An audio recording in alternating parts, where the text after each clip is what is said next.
Romanos capítulo 9, a lição de hoje baseia-se nos versículos 6 até 18. Romanos capítulo 9, versículos 6 a 18, mas vamos ler desde o início do capítulo, que é para ficarmos enquadrados. Digo a verdade em Cristo, não minto, dando testemunho comigo, a minha consciência no Espírito Santo, que tenho grande tristeza e incessante dor no meu coração, porque eu mesmo desejaria ser separado de Cristo por amor dos meus irmãos, que são meus parentes segundo a carne, os quais são israelitas, de quem é a adoção e a glória e os pactos, e a promulgação da lei e o culto e as promessas, de quem são os patriarcas e de quem descendo Cristo segundo a carne, o qual é sobre todas as coisas, Deus bendito eternamente. Amém. Não que a palavra de Deus haja falhado, porque nem todos os que são de Israel são israelitas, nem por serem descendência de Abraão são todos filhos, mas em Isaque será chamada a tua descendência. Isto é, não são os filhos da carne que são os filhos de Deus, mas os filhos da promessa são contados como descendência. Porque a palavra da promessa é esta: por este tempo virei e Sara terá um filho. E não somente isso, mas também a Rebeca, que havia concebido de Isaque, nosso pai, pois não tendo gêmeos ainda nascido, nem tendo praticado bem ou mal para que o propósito de Deus, segundo a eleição, permanecesse firme, não por causa das obras, mas por aquele que chama, foi-lhe dito: o maior servirá o menor. Como está escrito: amei a Jacó e aborreci a Esaú. Que diremos, pois? Há injustiça da parte de Deus? De modo nenhum. Porque diz a Moisés: terei misericórdia de quem me aprouver ter misericórdia, e terei compaixão de quem me aprouver ter compaixão. Assim, pois, isto não depende do que queres, nem do que corre, mas de Deus que usa de misericórdia. Pois diz a Escritura a Faraó: para isto mesmo te levantei, para em ti mostrar o meu poder e para que seja anunciado o meu nome em toda a terra. Portanto, tem misericórdia de quem queres, e a quem queres endurece.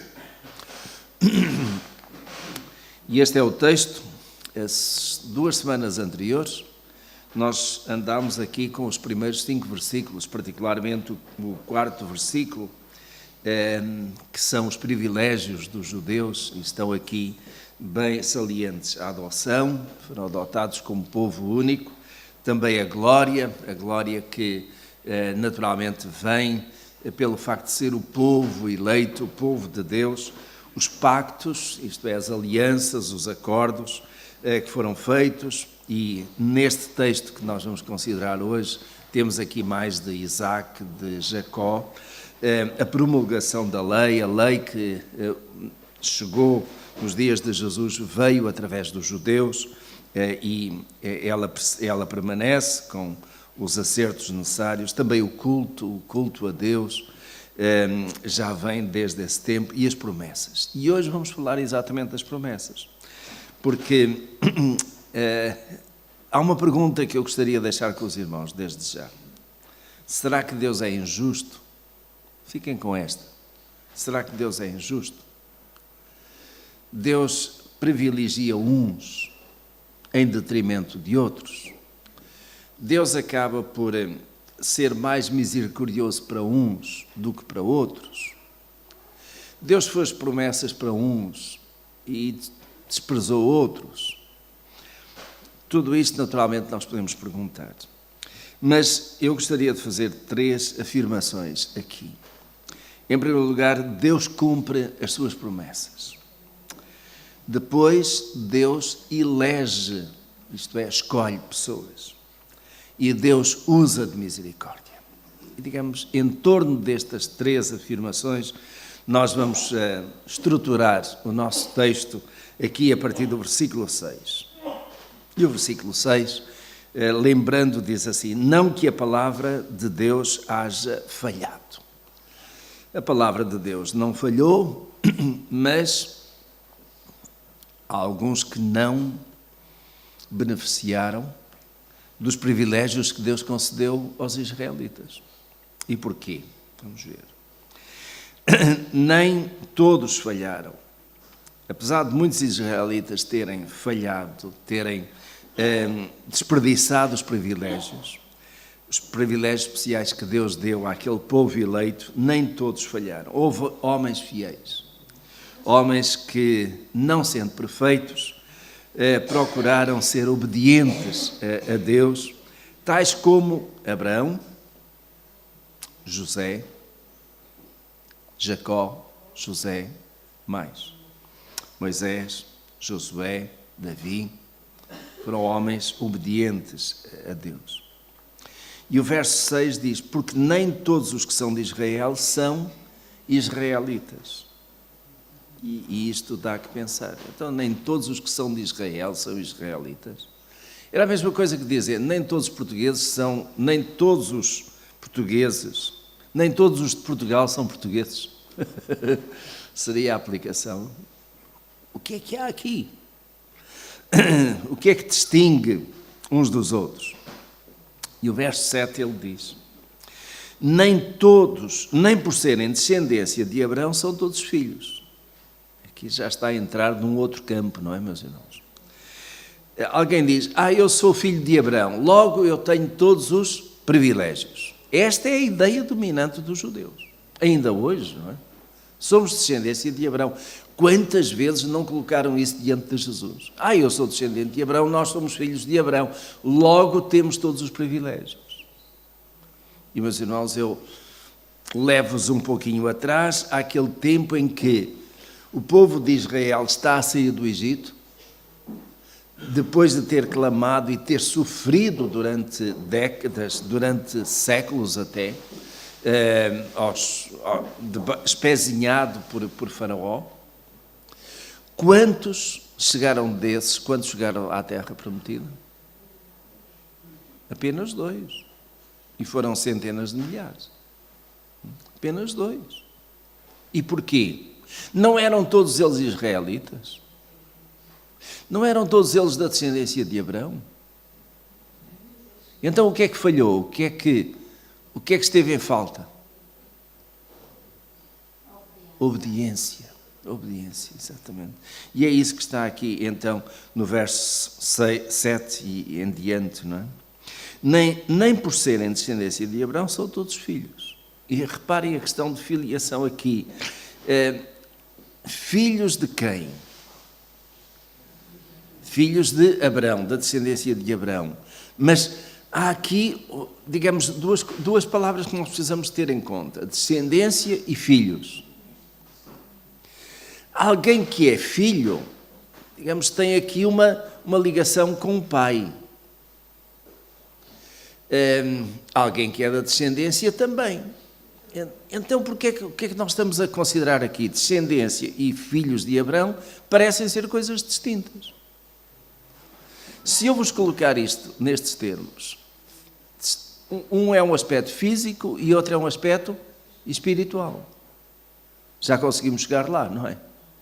Então, a ideia de descendência aqui tem a ver com o aspecto físico ou espiritual? Não. Eu vejo aqui como aspecto físico. Quando diz filhos de Abraão, tem mais a ver, meus irmãos, no meu entender, com a questão da fé. São filhos na fé. Assim como, por exemplo, deixem-me só... Paulo chamava a Timóteo seu filho na fé. Não era da sua descendência física, mas era da sua, digamos, geração espiritual. E eu peço que os irmãos vejam um pouco neste sentido, porque acho que há aqui alguma analogia. Nem por serem descendência de Abraão, ou seja, todos são da descendência de Abraão, mas nem todos são obedientes como Abraão. Consequentemente, não são filhos na fé, ou filhos por aí, não é? Em Isaque será chamada a tua descendência. Agora, quando aqui diz, em Isaque será chamada a tua descendência, nós temos aqui um outro problema para resolver. Porque é que, no caso de Abraão, há uma descendência. No caso de Isaque, parece haver aqui uma outra descendência. E nós continuamos a ler o texto e percebemos que aquilo que eu disse há pouco tem pouca aplicação aqui. E exatamente, não é? Porque, vamos ver o verso 8. E eu fiz isto intencionalmente. Digamos, nós pegando só num versículo, parece que somos induzidos numa determinada direção, mas depois continuamos a ler e o texto já nos leva para uma outra perspectiva, uma outra dimensão. E o verso 8 diz, isto é. E quando diz isto é, está a procurar dar explicação daquilo que era o que estava atrás. Não são os filhos da carne que são os filhos de Deus, mas os filhos da promessa são contados como descendência. Porque a palavra da promessa é esta: por este tempo virei e Sara terá um filho. Isto leva-nos então a considerar o quê? Quantos filhos teve Abraão? 2, certo? Ismael e Isaque. Ambos são da descendência de Abraão. Mas são todos filhos de Abraão, segundo a promessa? Não.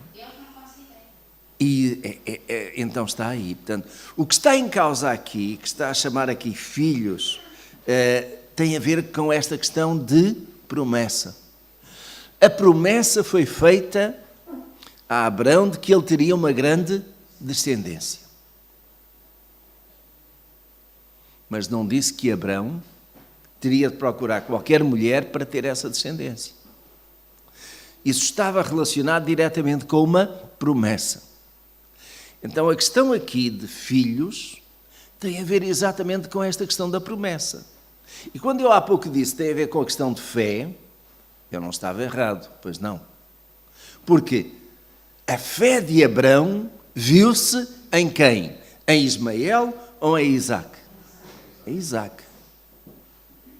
E Isaque é de facto o filho da promessa, mas também é o filho da fé de Abraão, certo? Mas tanto os ismaelitas como os israelitas são da descendência de Abraão. E, meus irmãos, aquilo que nós temos encontrado ao longo de séculos, este conflito israelo-árabe, e que hoje está muito vivo e está às nossas portas, tem a ver exatamente com esse ato de falta de fé ou desobediência de Abraão àquilo que foi uma promessa da parte de Deus a Abraão. E que Sara até nem estava muito convicta com isso, não é? Ela até riu. E digamos, foi o aspecto humano, muito carnal de Sara, que a levou a fazer isso. Uma mulher com aquela idade, 90 anos, alguma vez iria poder ter um filho. Se hoje dissessem a mulheres que estão aqui, com 70, 80 anos, vais ter um filho, o marido iria fazer troça, iria pensar o que é que veio aí, não é? E naquela altura, Sara nunca tinha tido filhos. Era de facto estéril. A idade avançada, como é que alguma vez poderia ter? Mas irmãos, só pela fé. Quando Deus diz alguma coisa, quando Deus promete, meus irmãos, precisamos de uma dose grande de fé. E reparem que toda a Escritura, todas as personagens, estão baseadas exatamente em atos de fé. Fé e obediência. A nossa vida tem que ser uma vida que seja de fé e obediência à palavra. Eu obedeço à palavra porque eu creio que, de facto, é a palavra de Deus. Eu obedeço à palavra porque eu tenho fé que aquilo que são as promessas de Deus nessa mesma palavra serão cumpridas. Abraão aceitou, acreditou, mas depois vacilou um pouco. E Sara, durante um tempo, não ajudou. Mas foi com base nisto que, de facto, A descendência de Abraão ficou perfeitamente demarcada. Aqueles que não são da fé, isto, meus irmãos, levava-nos aqui a um diálogo muito interessante, com certeza, mas não temos tempo para encaixar isto. Será que os ismaelitas não são pessoas de fé? Os descendentes de Ismael, os árabes, eles têm fé. Aliás, eles proclamam aí a fé, não é? Em Alá, por aí fora, não é? Eu quase que colocaria, quase colocaria, em termos de retórica só, que o Alá é o mesmo Deus de Abraão? Por aquilo que nós conhecemos, é muito de duvidar, não é? Mas que há fé ali da parte deles, há uma fé fanática também, não é? Agora, ambos os povos, israelitas e ismaelitas, reclamam descendência direta de Abraão. E, na verdade, é. Mas são todos filhos? Não neste contexto. Não filhos, então aqui filhos deve ser entendido filhos da promessa. E como filhos da promessa, somente os descendentes de Isaac é que o são. Verso 10. Não sei se as palavras que eu vou dizer se têm alguma ligação com o que o irmão disse. Nós somos um povo, todo um povo, mas não somos todos filhos de Deus. Explique melhor isso. Somos uma geração. Primeiro, quem é esse nós? Digamos, A população. a população. Ah, sim. A criação toda. Sim. A criação foi toda criada por Deus. Certo. Mas nem todos são filhos de Deus. Não, exatamente. A promessa de Deus foi quem aceitasse a Jesus seria filho de Deus. Exatamente. E já agora, então, colocando isto, é Deus injusto? Foi Deus injusto com os ismaelitas? Porquê? Receberam bens também. Também receberam bens, não deixaram de ser abençoados também. Mas povo especial, povo eleito, povo escolhido, não são. Certo? Somente de descendência de Isaac. Irmã, sim. Entretanto, os irmãos vão abrindo em Gênesis, capítulo 17.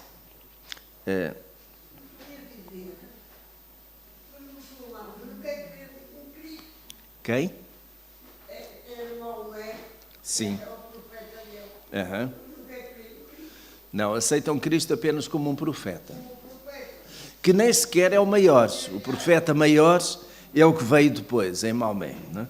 Gênesis capítulo 17, versículos 7 e 8.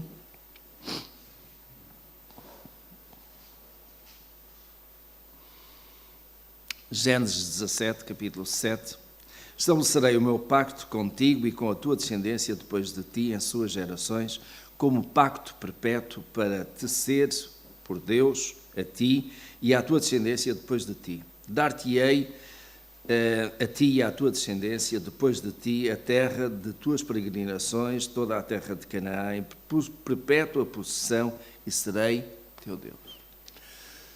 Portanto, a ideia de que este é um povo eleito, um povo escolhido, um povo que recebeu promessas, não apenas de ser povo de Deus, mas também de ter uma terra que seria terra para ser possuída e ficar eternamente de posse.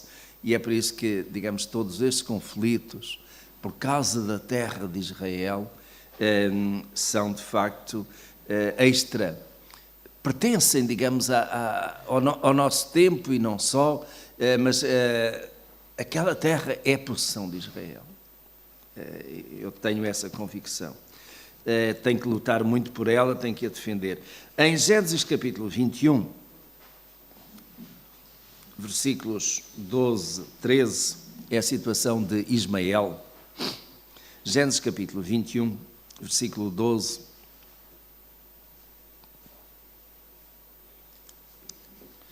Já agora começando aqui no verso 8, porque é para ser mais fácil contextualizar. Cresceu um menino e foi desmamado, e Abraão fez um grande banquete no dia em que Isaque foi desmamado. Ora, Sara viu brincando o filho de Agar, a egípcia, que esta dera à luz a Abraão, pelo que disse a Abraão: deita fora esta serva e a teu filho, porque o filho desta serva não será herdeiro com o meu filho, com Isaque. Pareceu isto bem duro aos olhos de Abraão, por causa de seu filho. Era filho, não é? E estava ali a crescer. Deus, porém, disse a Abraão: não pareça isso duro aos teus olhos por causa do moço e por causa da tua serva. Em tudo o que Sara te diz, ouve a sua voz, porque em Isaque será chamada a tua descendência. Mas também do filho desta serva farei uma nação, porquanto ele é da tua linhagem. E depois no verso 21, e ele habitou no deserto de Parã, e a sua mãe tomou-lhe uma mulher da terra do Egito. E lá foi então Agar de volta para o Egito, porque ela era egípcia, de volta para o Egito, e dali também Deus acabou por abençoar, de algum modo, Agar e o seu filho Ismael. E é isto que está aqui. A pergunta que eu fiz no início foi Deus injusto? Quem é que cometeu o erro? Foi Abraão. Abraão e Sara, é certo. Ainda bem que foi uma mulher a falar o nome de Sara. Abraão e Sara foram ambos que cometeram. Agora, Deus foi injusto fazendo com que a descendência de Abraão pelo lado de Agar fosse para fora, não tivesse o direito àquela terra. Não, porquê? Porque essa tinha sido uma promessa de Deus. Daria uma descendência a quem? Pois é, Deus já tinha dito que ela iria ter um filho e eles não acreditaram. Era a descendência, a promessa tinha sido feita a Abraão e a Sara na sua descendência. Aquilo que, entretanto, surgiu foi a descendência de Abraão e Agar. Tinha Deus feito alguma promessa a Abraão e Agar? Não. Então, foi Deus injusto com os filhos e com a descendência de Abraão? Não. Deus cumpriu a sua promessa. Não foi, meus irmãos?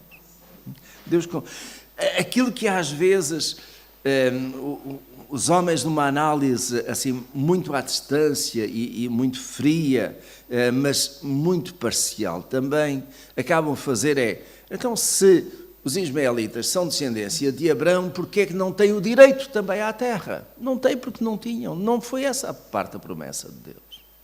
Lutam por ela, querem aquela terra. Só um parênteses aqui. Os ismaelitas ou os árabes só estarão satisfeitos quando tomarem Jerusalém. Nem sequer é a terra da Palestina, é Jerusalém. Porque para eles aquela é a cidade santa, sagrada também. Eles têm lá aquela mesquita. Para eles é aquilo que importa, aquele é o bastião. Eu estou convencido, podem dar todo o resto da terra e separar Jerusalém. Deixar apenas Jerusalém para os israelitas. Continuará a haver terra. Porque eles estão obcecados por Jerusalém. E aquela terra, aquela cidade pertence ao povo judeu. Se não sabe o que significa Jerusalém. Aquilo que não tem sido, muitas vezes. Jerusalém é Hieros Shalom, ou Shalom, cidade da paz. E não tem sido isso, não é? A paz virá com tudo. Vamos aos versículos 10 a 13, voltando a Romanos. 10 a 13. E não somente isso, mas também a Rebeca, que havia concebido de Isaque, nosso pai, pois não tendo os gêmeos ainda nascido, nem tendo praticado bem ou mal, para que o propósito de Deus, segundo a eleição permanecesse firme, não por causa das obras, mas por aquele que chama, foi-lhe dito ainda: o maior servirá ao menor. Como está escrito: amei a Jacó e aborreci a Esaú. Meus irmãos, chegamos aqui a um ponto em que Deus escolhe pessoas. Deus elege pessoas. E o facto de eleger pessoas, escolhe uns e não escolhe outros. Significa isso que Deus é injusto? Este é o meu tema para hoje. Deus é injusto? Deus já nos conhece antes mesmo de nós nascermos. Sim, é verdade. O apóstolo Paulo É? pelo menos é a minha visão disso. Sim. É a pergunta que está aí. Vejam o verso 14. Verso 14. Que diremos, pois, à injustiça da parte de Deus? Ele conclui, de modo nenhum, e nós concluímos o mesmo. É? Então, Deus elege pessoas, Deus escolhe pessoas. Olha, meus irmãos, reparem, no que nós consideramos anteriormente, Deus escolheu um povo. Porquê é que escolheu aquele povo através de Abraão e fez dele um povo? Deus podia ter escolhido logo algum dos povos que já existia, e eram muitos à face da terra. Mas através de Abraão e de uma resposta pela fé, num ato de obediência, Deus determinou aquilo que era a fundação do seu povo. Os irmãos têm essa percepção? Deus escolheu Deus, ao escolher Abraão e dele fazer um povo, digamos, há dois pilares fundamentais aí: obediência e fé.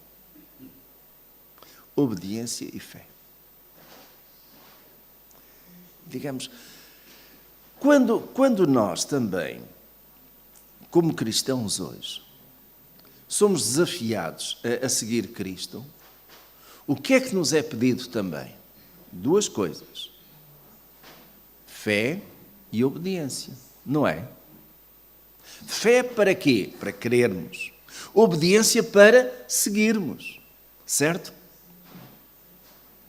E estes são os pilares da vida cristã. São os pilares, digamos, de uma relação com Deus. Ninguém consegue, de facto, andar no caminho do Senhor e estar bem com Deus se não tiver fé e não for obediente.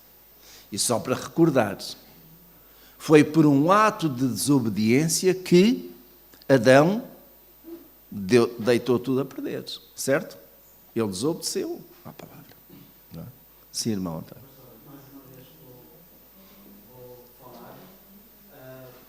Deus escolheu Abraão, que tem de ser a nossa descendência, a descendência de Cristo, e foi buscar Abraão, que era um povo idólatra. Sim. E foi chamá-lo a onde ele idolatrava. Sim. Mas ele foi escolhido por Deus. Foi escolhido aí. Também, é verdade.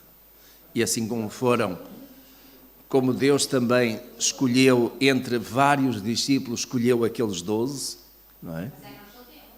Eram judeus, é certo, sim. Paulo também era judeu. De entre os judeus, Deus escolheu alguns para uma missão especial. Não sei se isto, entretanto, passou pela vossa cabeça, pela minha está a passar, que entre os 12 Deus acaba por escolher um Judas, não é? Acaba por escolher um Pedro, que vai negar Jesus.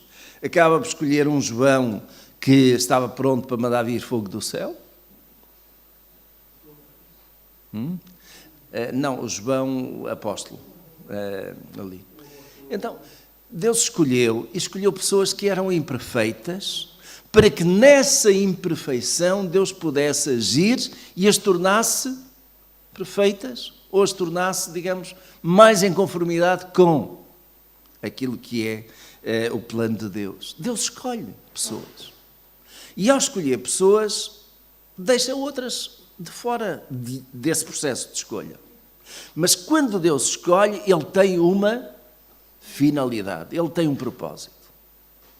Deus não escolheu quem quer que fosse sem lhe dar uma missão, sem definir um propósito. Por exemplo, é interessante, mas Deus escolheu Jeremias. Desde quando? Desde o ventre de sua mãe, não é? Os irmãos lembram-se disso, não é? Desde o ventre de sua mãe, Deus escolheu Jeremias. Basta só abrir aí no livro de Jeremias, num instantinho. Jeremias capítulo 1.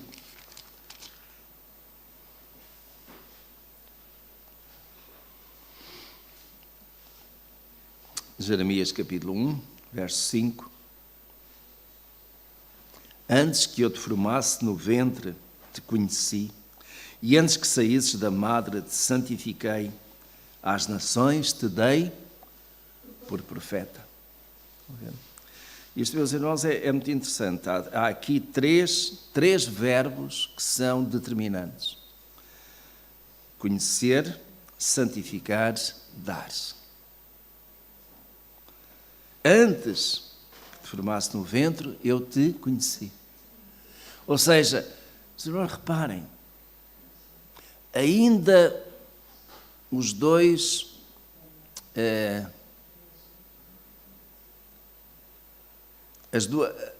as duas células, masculina e feminina, não se juntaram, ainda não tinha havido fecundação, e já Deus conhecia Jeremias. Porquê? Ele sabia que isso ia acontecer. Este conhecer aqui é saber que iria acontecer. Antes que te formasses. Depois, antes que saísses do ventre da tua madre. Então, estava no processo de gestação. Mas antes que terminasse, antes que viesse à luz, te santifiquei. E te santifiquei naquele sentido de quê? Te separei, te consagrei, te escolhi. Para quê? Para te dar à nação de Israel. Foi? Não, aí até diz, às nações. Ou seja, Jeremias ia ser profeta naturalmente para Israel, mas também para as nações. E porquê as nações? Jeremias é um profeta de que tempo, meus irmãos? Do tempo do cativeiro. E no cativeiro não havia só a nação de Israel, pois não. Havia as outras nações. Então Jeremias acaba por ser usado por Deus para ser profeta, não apenas para Israel, mas também para as outras nações com as quais Israel iria estar junto, não é? Naquele processo de exílio. Deus escolhe. E quando Deus escolhe, Ele tem um propósito. Ele confere uma missão. E essa missão tem que ser realizada, tem que ser conseguida. Meus irmãos, deixem-me agora aqui colocar, talvez de uma forma assim mais prática, mais direta. Os irmãos têm a sensação de que Deus vos escolheu a vós? Pensem um pouco nisso. Eu ia falar nisso, se lemos em João 15,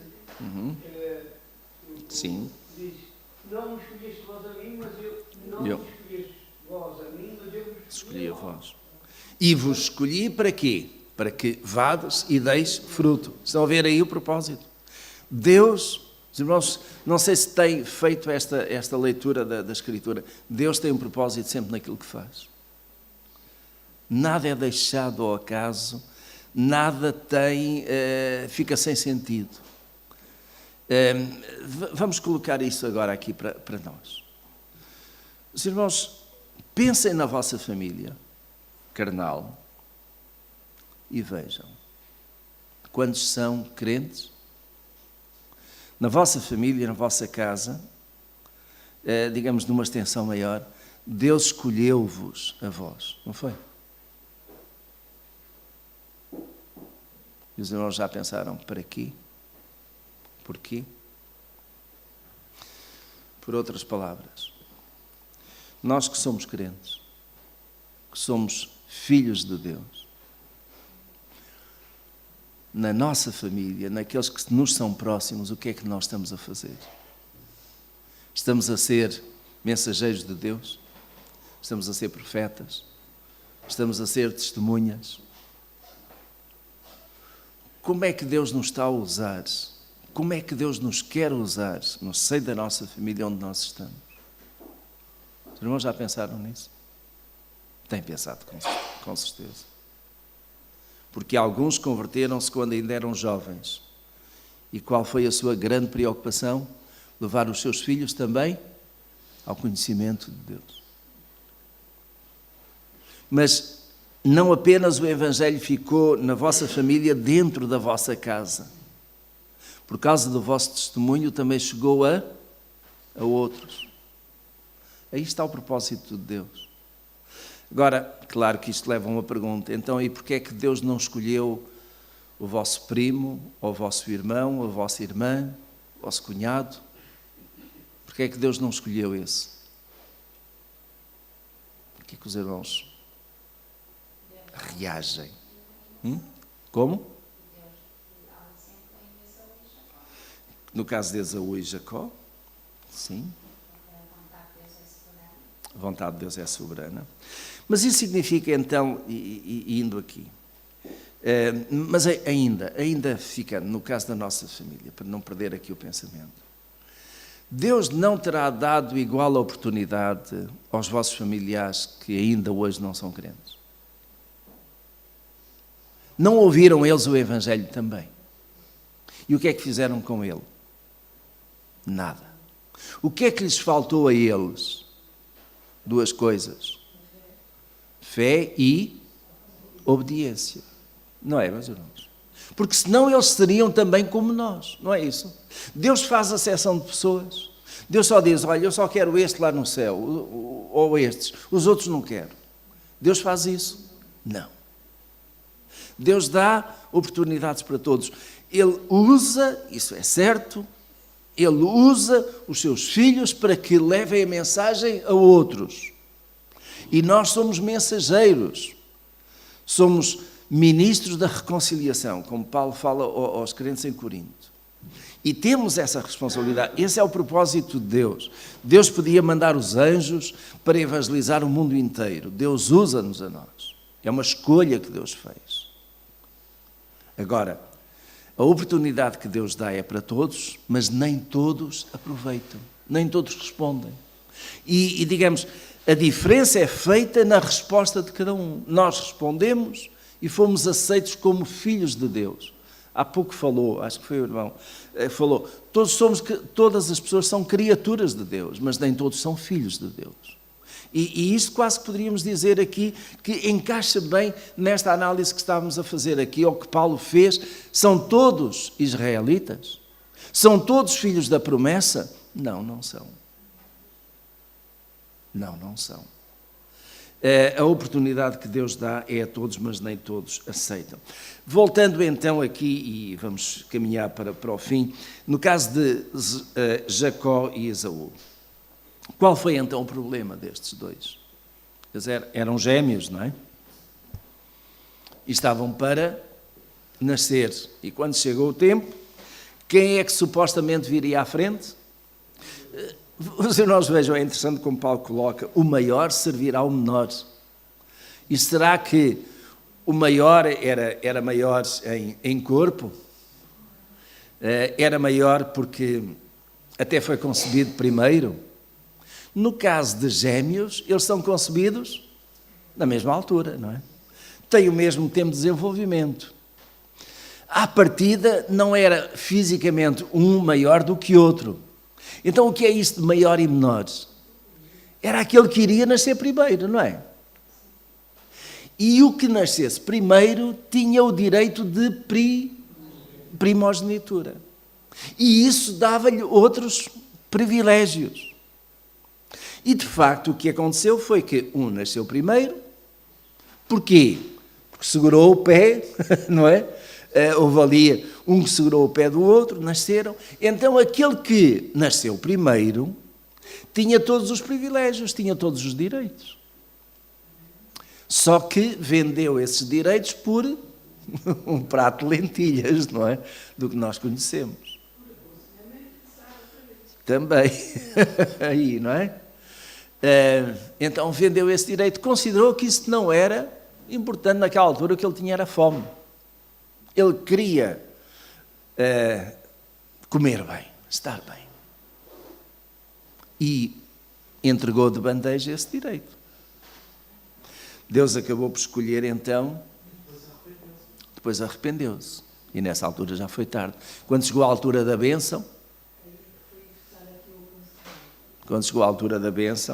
procurou também, de algum modo, camuflar a situação, não é? Nós conhecemos essa história. Como está escrito, amei a Jacó e aborreci a Esaú.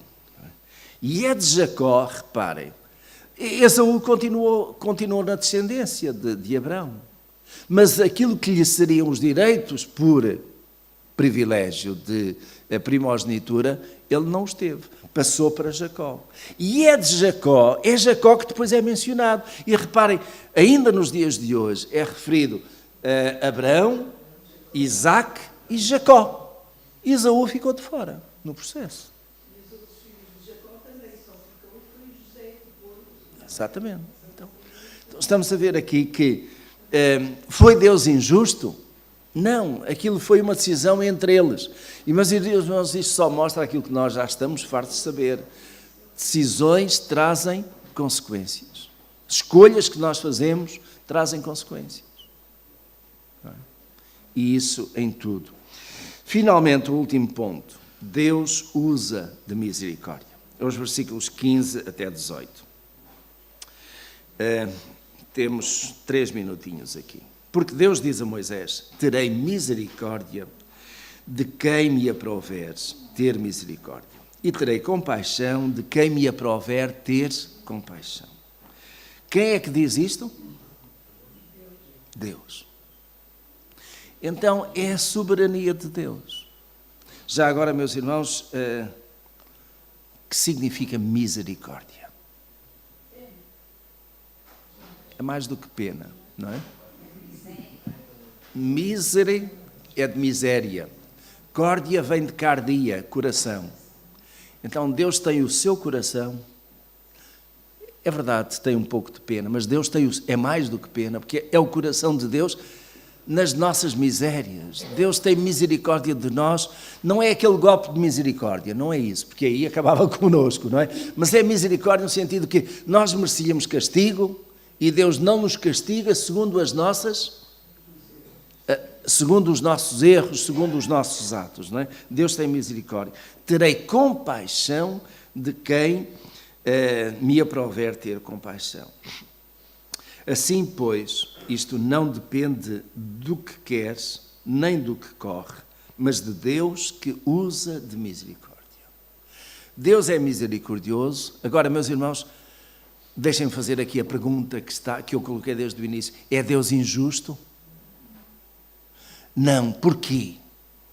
Quando Deus usa de misericórdia para com um e não usa para com o outro, eu pergunto, é Deus injusto? Não. Porquê? Porque injustiça não faz parte de Deus.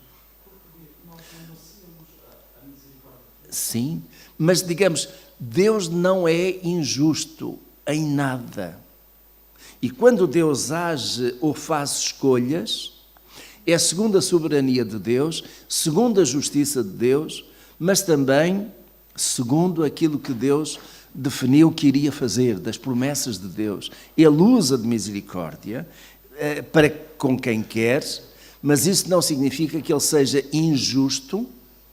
Era o irmão que estava a dizer, nós não merecemos, ninguém merece, não é? Agora, Deus usa de misericórdia para com uns e não usa com outros. Deus sabe porquê. Deus sabe porquê. Eu sei que estou a entrar aqui num território que é complicado. Tem a ver com a soberania de Deus, tem a ver com as decisões de Deus, não é? Sim. Esse talvez pode ser isso e pode ser outra coisa que Deus conhece. E por isso mesmo, como nós não conhecemos, porque muitas vezes é isso, nós não conhecemos e nós julgamos segundo aquilo que nos parece, mas Deus conhece outras coisas. Então, verso 16, assim, pois, isso não depende do que quer, nem do que corre, mas de Deus que usa de misericórdia, pois diz a Escritura a Faraó, e vejam, para isto mesmo te levantei, para em ti mostrar o meu poder e para que seja anunciado o meu nome em toda a terra. Deus, reparem, Deus escolheu aquele faraó, Deus levantou aquele faraó no Egito, para ser tremendamente severo para com o povo, para que Deus pudesse mostrar o seu poder. E então tivesse compaixão e misericórdia do povo, naquela altura, e o libertasse. Mas Faraó foi resistindo, a questão dos 10 mandamentos, resistiu a uma praga, e a outra, e a outra, e a outra, por aí fora. Até que finalmente lhe tocou mesmo no sangue, e então aí deixou o povo ir, mas depois também veio atrás dele. Não é? Mas Deus mostrou o seu poder. Mas, irmãos, às vezes há coisas que acontecem que nós não percebemos porquê na hora. Mas depois vemos o poder de Deus. Vemos a mão de Deus. Que Ele realmente nos ajude, sabendo isto, que Deus não é injusto, mas que Deus naturalmente cumpre as suas promessas.